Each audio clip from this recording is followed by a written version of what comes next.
Japanese chef's knives are world-renowned for their unique design and durability, and just one can cost you over $900.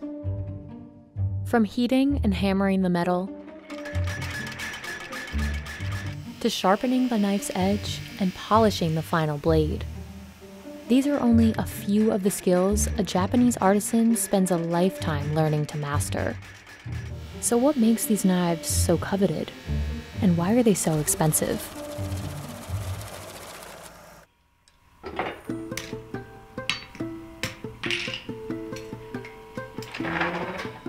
作った人の魂っていうか、使った人の魂もその包丁にこもるんですね。これはうちのお母さんが使ってた包丁だというのが日本の包丁じゃないかなと思います。Terukazu has spent 37 years crafting chef's knives at his family's factory in Echizen. Each one goes through 100 production stages. It's a process that requires over 10 years of practice. 本当に安いものですと今でもスーパーマーケットで、2000円ぐらいで売ってる包丁もあります。でも僕らの作ってる包丁はいまだに僕のおじいさんが作った包丁を研いでくれって持ってくる場合があるんです。もうびっくりしますけど、それぐらい長く使えるんですね。Compared to popular European chef's knives, Japanese blades are lighter and sharper, allowing for more precise cuts. On the low end, most Takamura blades cost a couple $100s, but custom-made pieces can sell for 15 times that. One of the most expensive knives produced by the shop sold for $6,900. まず包丁にとって一番大事なことは、大まかに言って3つあります。まずいい材料、次に、いい焼き入れとか熱処理ですね、鍛造熱処理で、最後にいい研ぎ。この3つがないとどれ一つ欠けていても絶対いい包丁にはならない。Takamura Hamono was one of the first knife makers to use a certain kind of stainless steel called high-speed powdered steel. It was originally designed for power tools, like saws and drills, because of its durability and strength, two qualities Japanese chef's knives are known for today.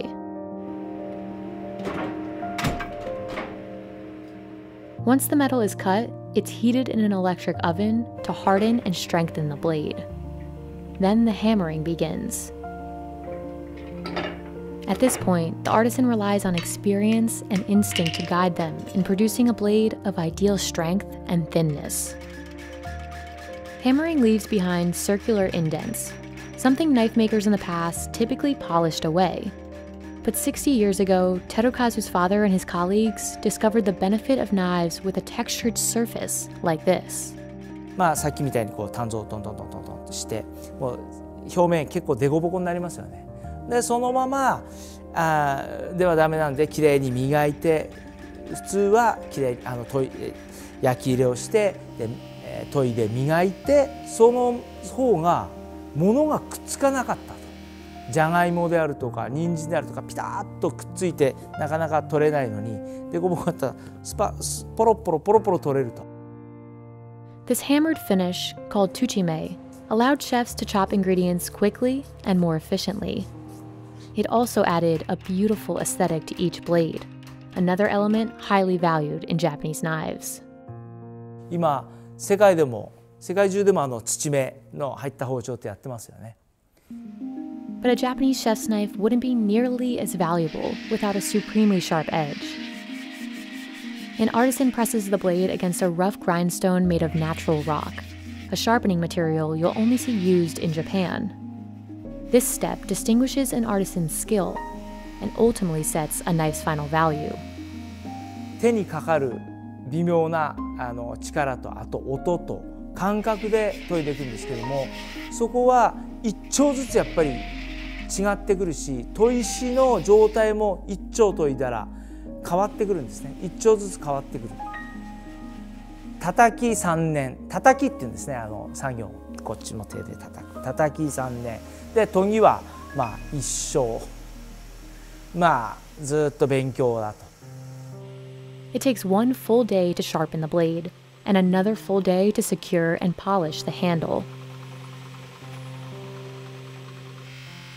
The final knife is totally unique, each with its own distinct balance, thickness, and design. あと包丁って自分の料理人の方がよく言うんですけど、自分の手の延長になってほしい。でそのためにやっぱりそういった工夫ですかね。やっぱりまずバランスがもう自分のここの一番包丁の先端が自分がどこを当てたいかと、当てたいところにバッと持っていけると、指の先のような扱いができる包丁。Several of the world's best chefs use Takamura's knives, from René Redzepi at Noma to Massimo Bottura at Osteria Francescana. Another one of those chefs is Masakazu Fuji. He uses Takamura's knives to prepare fish at his restaurant in Fuku. おそらくアーティストのライブでメインのギターがなんだとかっていう風になっても、サブであったり、ギターテックがいたりしてやる人間っていうのは、演奏する人間っていうのはそれに集中できる。でそれを高村さんが今してくれているっていうような感じですね。この切ったところから表面に光沢が出てる。でこれって切れない包丁でやったら全くこういうのは出てこない。でそれをストレスなく切ると、こういう感じで切ったところから今にももう溢れようとする。でも止まってる。でそれを口の中で歯で噛んだら出る。Echizen has been the center of high-quality knife making since blacksmiths began crafting chef's knives here 700 years ago. And today the city is internationally recognized for its cutlery production. But before knives, artisans made swords, another valuable trade in Japanese culture. ところが日本の刀って細いですよね。なぜ折れないかっていうと、真ん中に柔らかい鉄が入ってるんです。そして外側に硬い鋼で覆っていると、二重構造になってるんで折れないんですね。で、日本の包丁はその、技術を生かして真ん中に鋼を入れて両側から柔らかい鉄でくるむ。Despite dedicating decades to this craft, Terukazu and his brothers weren't always set on becoming master knife makers.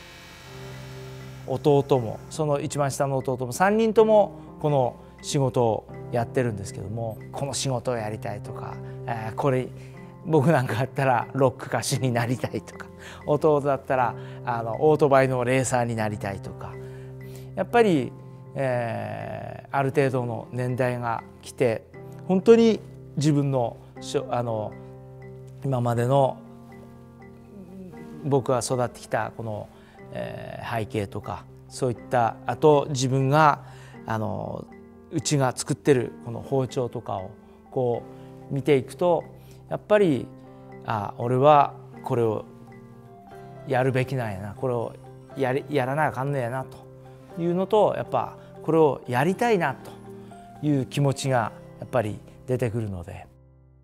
Professional chef or not, getting your hands on one of Takamura's knives could take years. With that kind of wait time, coupled with the decades of training required to master this craft, it's likely these pieces will remain costly for years to come.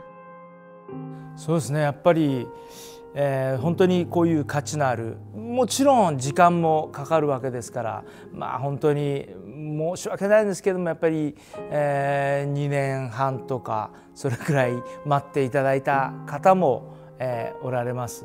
でもやっぱり使って本当にそれができた時に待っててよかったと、もうこれ使ったら他の包丁はもう全然使えないとか、本当に嬉しいことですけど。